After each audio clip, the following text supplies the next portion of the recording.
Hi guys, happy fall. It is the first couple of days of fall and I am out with the goats. We are in our pasture and this is the part of the pasture that has not been hayed, which of course I would have loved to have gotten this in our barn for these guys to eat in the winter. But today, for our Permaculture Quickie, I am showing you guys something that you may have if you have any grassland or pasture. You may have this awesome plant, which is a wild asparagus. So let me turn the camera around if I can. I guess I can't on this, so I'll show you. So asparagus, if you didn't know, is actually a grass. So it grows very much like our other wild grasses. So if you Google wild asparagus, you can do many things with it. You can transplant it so that it will grow in your own vegetable garden, which I'm still debating if I want to do. Since this is such a healthy plant, I need to find out when is the best time. Of course, spring is the best time to transplant anything.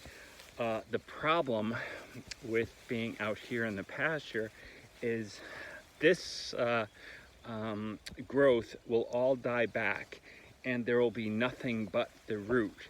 So it's impossible to find. And of course, the best part of asparagus is getting the shoots that come up in the spring. And if I left these in the pasture like I've done every year, unfortunately, it's impossible to find the shoots. So my alternative is to either transplant them, and unfortunately the best time for us to transplant is now in the fall, when I can locate it and I can successfully transplant it. Of course, it's not the best time for the plant to be transplanted, but sometimes you have to make do with what you have.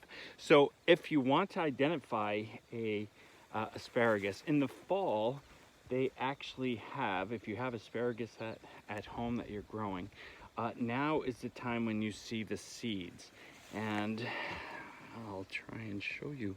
They're little red seeds, and these will come up as new asparagus. But what happens is this little seed, in order to get to a point where you can actually start eating the florets that come up in the spring, it takes about 4 years for this seed to get to a plant size that you can start taking away. Oh, I just dropped you. Taking away some of the new growth or asparagus. So at this time of year, if you're walking in any meadow or grassy area, you'll find this. It looks almost like a fern, and it usually is taller than the wild grasses that are growing around it, and it's very fine branches. This is wild asparagus. So I'm still doing some research on if wild asparagus is does not produce as much in florets, if there's something I should know about wild asparagus as opposed to the asparagus that's grown in nurseries. But this is just something that's really cool that's here in our meadow. And if you love asparagus as much as I do, and you know how long it takes before the plants actually get to a point where you can start taking off their new growth. If you have asparagus now, you know that once it's established, you get tons and tons of asparagus. And this is one plant that I think definitely needs to be in everyone's garden. For one thing, it's a perennial, it's not an annual, so you don't have to plant it every year.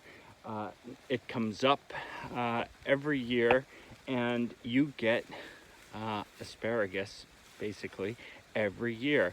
There is some feedback that you should get on how much to actually take of the asparagus, and you can find that now. So many people know so much about asparagus, but check it out and do some research and go for a walk in your local meadow or grassland. Even a park could very well have wild asparagus.